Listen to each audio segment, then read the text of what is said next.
like 800 bucks. That's not even $100 a century on this thing. It's worth every bit of $5. Hey guys, what's up? Welcome back to our channel. Pawn shops are a very common place for criminals to sell their stolen items, so it is not surprising to know that they have even attempted to con the people behind pawn stores, and have often succeeded. This list aims to detail some of the times when the cast of Pawn Stars had to deal with such people. Number 5. Diamond Earrings.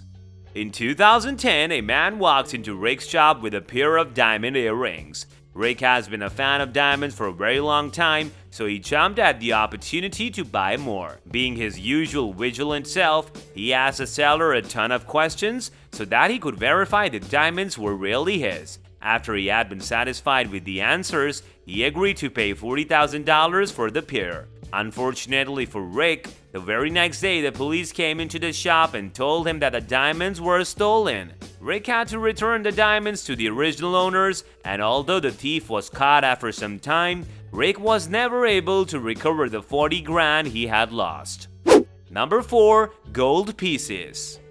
In one episode, Jennifer Bachman came into the shop looking to sell some gold coins. After some back and forth, the price of these coins was set at $12,375. A deal was made and she walked away with that amount. Soon after this had happened, Jennifer's uncle filed a complaint with the police about some stolen coins. This is when the Pawn Stars came to realize that the coins had actually been stolen. When police came to recover the coins, they were informed by Rick and his co-workers that they had already melted them down for use in other items. Since it was not against the law to do that, the police could go no further. In the end, Rick only got scammed, but the girl's uncle was the one who truly lost something of real value. Number 3. 6 Rolexes. Corey Harrison has been working in the shop for a long time, and he practically grew up there. Due to this, one might think that he would have developed some sense about real and fake items that might be sold in his shop. But that was not the case when he started working in the night shift, and strangers from all walks of life came into the shop. People picked up on his naivety and took advantage of him by getting him to agree to some really awful deals. He made some truly bad purchases, which included buying 6 Rolexes in a single week for $4,000. As expected, they all turned out to be fake, and he was left humiliated after this debacle. Number 2. Fake sports jersey.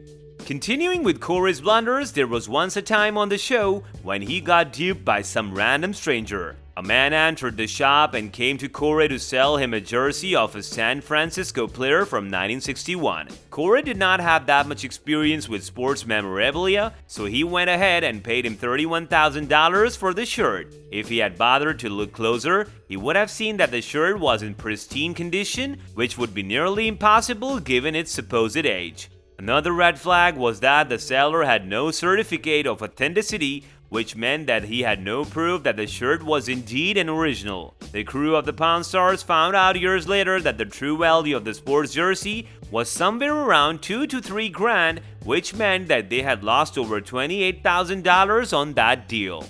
Hey, hold up! Before we move on, just do us a favor and subscribe to the channel. Also, don't forget to hit the bell icon so that you don't miss out on any of our videos. Alright, let's get back to the video. Number 1. Vintage Gibson Guitar. In an episode of Season 4, a man walked into the shop and went straight to Chumlee to get him buy a guitar. The man claimed that it was a vintage Gibson guitar that he had won at a yard auction. Now, Chumlee was known to make mistakes from time to time. That is why he had a spending limit of $1,000 imposed on him by the rest of the people working in the shop. Despite this limit, Chumlee bought the guitar for an obscene price of $1,500. After some careful inspection of the guitar, it was found that its actual value was closer to $100, which meant that he had lost over $1,400 on that deal. This surely caused his co-workers to lose faith in his actions even more. These were just some of the times when the cast of the Pawn Stars have come across or faced some hardcore criminals.